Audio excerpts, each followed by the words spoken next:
Greetings, friends. Salutations, chers amis. L'une des vérités les plus solennelles et pourtant les plus merveilleuses révélées dans la Bible est celle du retour du Christ.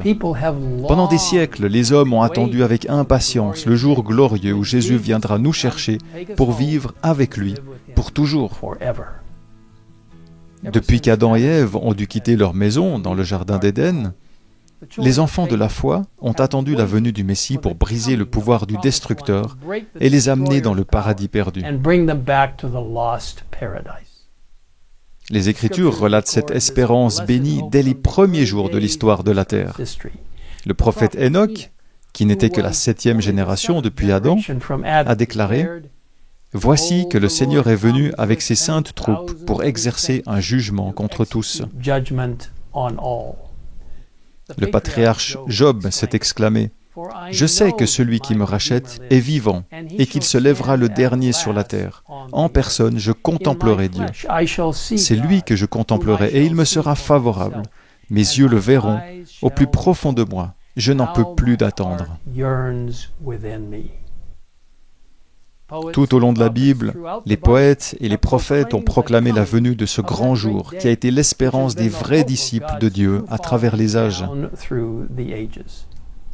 La promesse d'un retour de Jésus à ses disciples, faite par l'intermédiaire des anges messagers, les a remplis d'espérance. Ce Jésus qui a été enlevé au ciel du milieu de vous reviendra de la même manière que vous l'avez vu aller au ciel. Cette promesse a été renouvelée par Jésus lui-même à l'apôtre Jean alors qu'il était exilé sur l'île rocheuse de Patmos. Oui, je viens bientôt. C'est à cette espérance que se sont accrochés les martyrs qui ont témoigné de la vérité au prix de leur sang.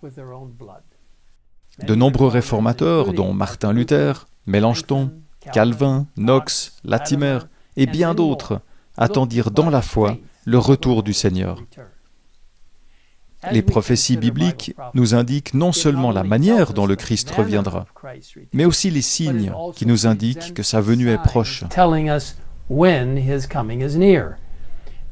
Dans Luc, au chapitre 21, les versets 25 à 28, Jésus dit « Il y aura des signes dans le soleil, dans la lune et dans les étoiles. Et sur la terre, les nations seront dans l'angoisse, épouvantées par le bruit de la mer et des vagues. Des hommes rendront l'âme de terreur dans l'attente de ce qui surviendra sur la terre, car les puissances célestes seront ébranlées.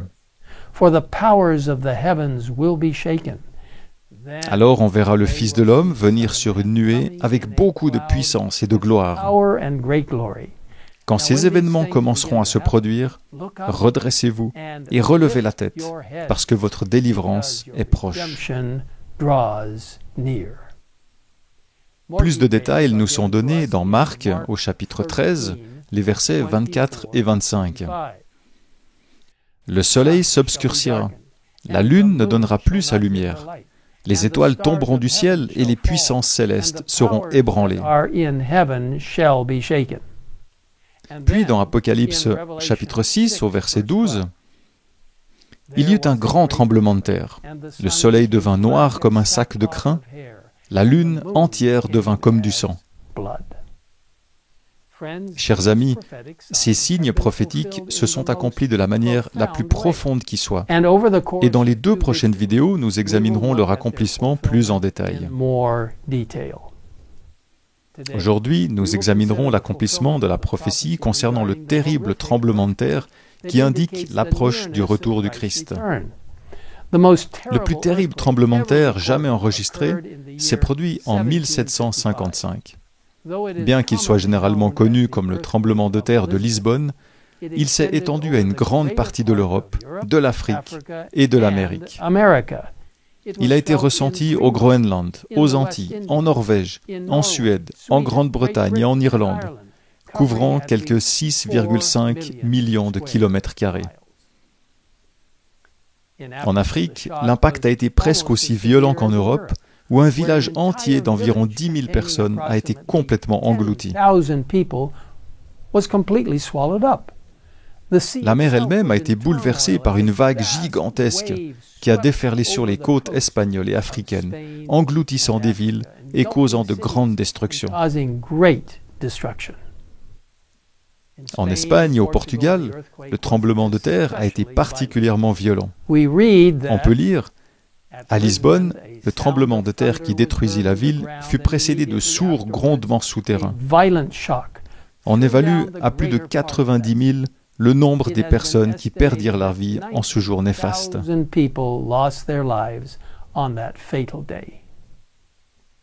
Bien que le monde ait connu de nombreux tremblements de terre au fil des années, aucun n'a égalé l'ampleur et la dévastation causées par le tremblement de terre de Lisbonne.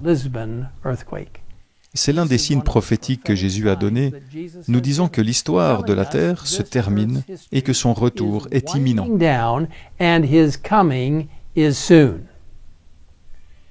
Dans la prochaine vidéo, nous continuerons à examiner les signes annoncés par les prophéties bibliques et la manière dont ils se sont tous accomplis de manière spectaculaire.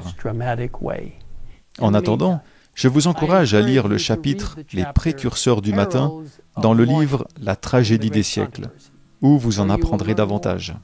Si vous ne l'avez pas encore fait, je vous invite à télécharger votre copie gratuite de ce merveilleux livre sur le site thegreatcontroversyproject.org. Mes amis, je crois que Jésus vient bientôt. Et tandis que nous continuons à examiner ces prophéties, je crois que vos cœurs seront réconfortés alors que nous découvrons ensemble la proximité de cette espérance bénie. Et maintenant, prions ensemble. Père Céleste, merci de nous avoir donné les signes annoncés dans la Bible quant à la proximité du retour du Christ. Merci de nous avertir également d'événements tels que le grand tremblement de terre de Lisbonne, qui nous indique que nous vivons dans les derniers jours.